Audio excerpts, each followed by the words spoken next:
Gusto nyo impeach si VP Sara?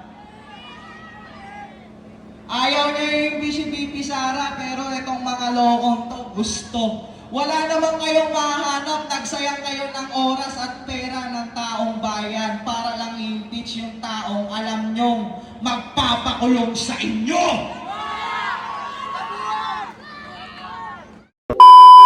Tinatawagan po natin ang kabataan, si Christian mula sa DRS. Palapakan po natin si kasama Christian. Magandang hapon sa ating mga bayaning manggagawa. Magandang hapon din sa ating mga kabataan na tumitindig at lumalaban sa maling pamamalakad ng administrasyong ito. Magandang hapon din sa mga kapulisan. Meron lang akong kailangan makita sa inyo. Matagal ko na siyang hinahanap. Ba't hindi nyo ilabas ngayon si Remulla? Palabasin nyo, patayuin nyo sa container nang malaman at marinig niya kung ano talaga ang hinaing ng bawat Pilipino. Ngayon, tayo ay nagtitipon-tipon dahil sa ating kalakaran na at tayong manggagawa ay bayani. Totoo yun, bayani kayo. Nagsakripisyo kayo para sa pamilya nyo, para sa bayan nyo, at hindi lang yun, kayo rin ang nagpapalamon sa mga nakaupo sa Malacanang. Mas marami pa silang pinag-usapan sa loob ng Congress. Wala namang nangyayari. Patuloy kayong naghihirap, gumagapang, dugon, pawis, pati buhay inalay para lang sila'y may makain habang sila'y nag-uusap at walang katuturan. Ang dami nilang nilalabas na issue.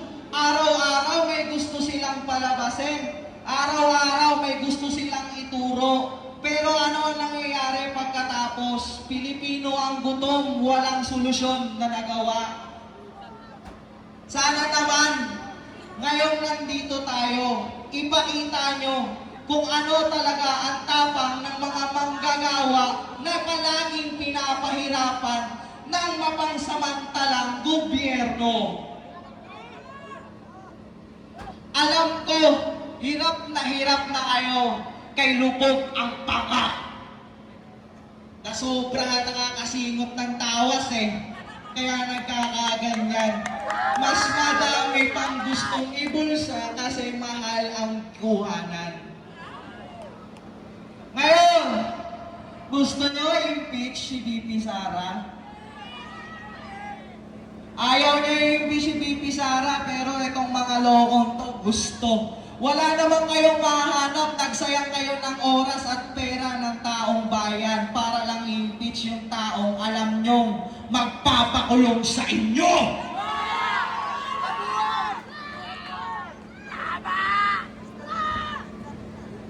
Hanggang kailan kayo magpapakatigas ang muka?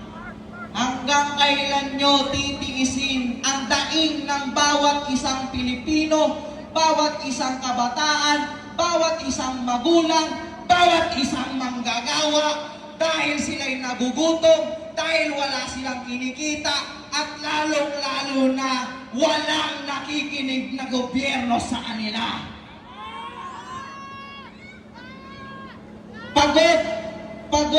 Pagod na ang gobyerno.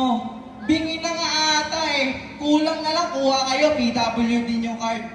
Para mayroon kayong mga discount habang binubulsa nyo ang pera ng taong bayan.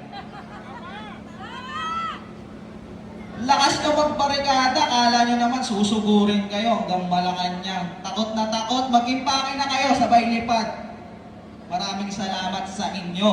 Ngayon, ang gusto ko na lang sabihin sa inyo, ituloy natin ang laban na ito hanggat hindi tinatanggal ang ibat, ang bat, at hindi bumababa ang langis, hindi babalik sa normal na pamumuhay ang tao. Sana'y patuloy na magkaisa ang mga Pilipino inaasahan tayo ng isang totoong bayaning manggagawa rin natin, kundi si Vice President Sara Duterte. Siya ay isa sa mga totoong manggagawa dahil siya ay may pakialam sa Pilipino, may pakialam sa paligid, at unang-una pa sa lahat, siya ay kayang magpakita kahit binabatikos ng buong Malacanang. Eh kayong mga pinagbibintangan pa lang, nagtatago na. Ang hilig niyong sumagot, ang kailangan niyong ibigay, ayuda. Hindi ayuda ang hinihingi ng mamamayang Pilipino. Kung hindi, solusyon nyo. Gamitin nyo ang utak nyo. Ang dami nyo sinasabing may tinapos kayo, pero ilang araw na, ilang buwan na, ilang taon na, hanggang ngayon, ang daming naghihirap na Pilipino. Niluklok kayo sa pwesto para lagyan ng aksyon. Anong ginawa nyo? Binigyan nyo ng komedya ang Congress. Ginawa nyong patawa. Wala kayong nagawa kundi mag-usap na mag-usap. Sasabihin nyo sa media, magpapalakas kayo sa media. Ako'y mamimigay ng ayuda sa lahat ng tao. Lumang trapo nyo na po yan. Hanggang ayuda na lang po ba kayo? Pero bakit hindi nyo mabigyan ng solusyon yung mga Pilipinong hanggang ngayon nagbubuwis ng buhay, mapakain ng pamilya sa kanilang bahay? Naway mapakinggan, naway sana marinig. Alam ko itong mga kapulisang ito, pag ito nagtanggal ng uniforme, kaparehas lang din natin ang problema nila.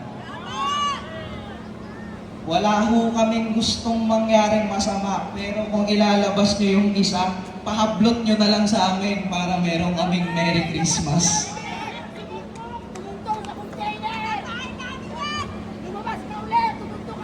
Gusto kong marinig ang malakas na sigaw na Marcos resign, Recto resign, isabay mo na si Remulla resign.